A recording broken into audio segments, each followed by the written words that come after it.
কেমন আছো তোমরা সবাই? আশা করি খুবই ভালো আছো। তো গরমে তো খাওয়া দাওয়া একটু ভেবেচিন্তেই করতে হয়, তো সেই ভেবেই ভাবলাম আজকে একটু স্পেশাল বানাই। স্পেশাল সবসময় স্পেশালই হয়। আজকে বানাচ্ছিলাম থানকুনি পাতা, যেটা খেতে আমরা প্রত্যেকে ভীষণ ভালোবাসি। মানে ভালো না বাসলেও আমাদের প্রত্যেকের খেতে হয় কম বেশি। খুবই উপকারী, তার জন্য খাওয়াটা খুবই ভালো। আজকে বাজার থেকে একটু নিয়ে এসেছিলাম, তো ভাবলাম তোমাদের সাথে একটু শেয়ারই করে ফেলি আমি যেভাবে থানকুনি পাতা আর কি রান্না করি। কড়াইতে সামান্য একটু সর্ষের তেল দিয়ে দিলাম, একটু কালো জিরেটা বেশি পরিমাণে দিলাম, তার মধ্যে দিয়ে দিলাম কয়েক ক রসুন, আর দিয়ে দিলাম দুটো কাঁচা লঙ্কা। ঝালটা নিজেদের মতনই ঠিক আছে আর কি। একটু নুন হলুদ দিয়ে রসুনটাকে ভেজে নিয়ে তারপরে দিয়ে দিলাম ধুয়ে পরিষ্কার করে রাখা থানকুনি পাতা। থানকুনি পাতাটাকে হালকা হাতে একটু নেড়ে চেড়ে নেবো, খুব বেশি কিন্তু ভাজার দরকার নেই, তাহলে কিন্তু থানকুনি পাতার গুণাগুণটা আর কি নষ্ট হয়ে যায়। ওই মিনিট দুয়েক মতন নেড়ে চেড়ে নিলাম, ব্যাস তারপরে থানকুনি পাতাকে বেটে নিলেই তৈরি হয়ে যাবে আমাদের থানকুনি পাতা বাটা। এটা তোমরা শিলেও বাটতে পারো বা মিক্সিতেও বাটতে পারো। আমি এটা গ্রাইন্ডারেই দিয়েছিলাম, যেহেতু আমি শিলে বাটতে পারি না সেহেতু আমি গ্রাইন্ডারে দিয়ে এটা বাটা করে নিয়েছিলাম, যেটা গরম ভাতে দুর্দান্ত লাগে। তোমরা চাইলে একটু সর্ষের তেল দিয়েও মেখে খেতে পারো, বেশ ভালো লাগে। বাস তারপরে চলো আরেকটা রান্নায় চলে যায়। একটা রান্না করলে তো আর হবে না, না।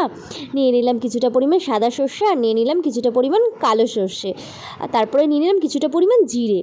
এই মশলাটা বানিয়ে নিলে মানে খুবই ভালো হয়, একটা মশলাতেই পুরো রান্নাটা তৈরি। আর দিয়ে দিলাম সামান্য একটু দুটো কাঁচা লঙ্কা, আর দিয়ে দিলাম একটা টমেটো। টমেটোটা দিলে না সর্ষের যে তেতো ভাবটা আসে, ওই তেতো ভাবটা একদমই আসে না। আগে যতবারই আমি সর্ষে দিয়ে রান্না করতাম কোনো গ্রেভি, তখনই না আমার গ্রেভিটা খুব তেতো হয়ে যেত।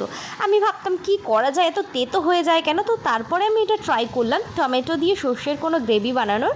টমেটো দিয়ে বা পেঁয়াজ দিয়ে যদি সর্ষের কোনো গ্রেভি বানাও, তাহলে কিন্তু সেটা তেতো হওয়ার চান্সটা একেবারেই থাকে না।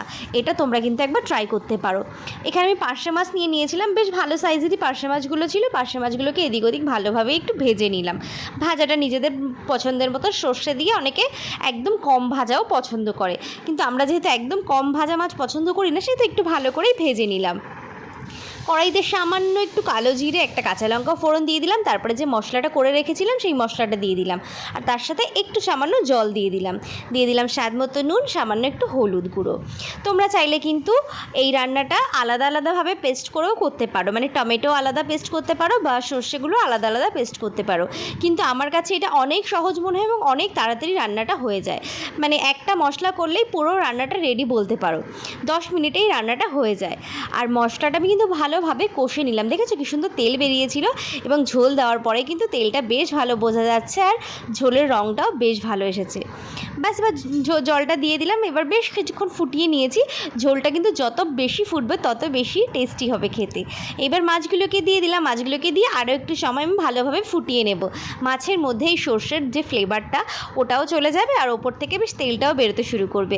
আমি ওই 1 মিনিট মতন ঢেকে দিয়েছিলাম মাছটাকে একদম লো ফ্লেম করে, তাহলেই মাছের ওপর থেকে তেলটা বেরিয়ে আসবে। দেখেছো ঝোলের ওপরে কি সুন্দর তেলটা ভাসছে না? তো তৈরি হয়ে গেছে আমার পার্শে মাছের তেল ঝাল। এটা খেতে দুর্দান্ত হয়, গরম ভাতে খেতে ভীষণ ভালো লাগে। লাঞ্চে যদি এরকম দুটো রান্না থাকে না, তো লাঞ্চটাই বেশ জাস্ট জমে যাবে। তোমরা অবশ্যই বাড়িতে ট্রাই করো, কেমন হয়েছে আমাকে কিন্তু কমেন্ট করে জানাতে ভুলো না।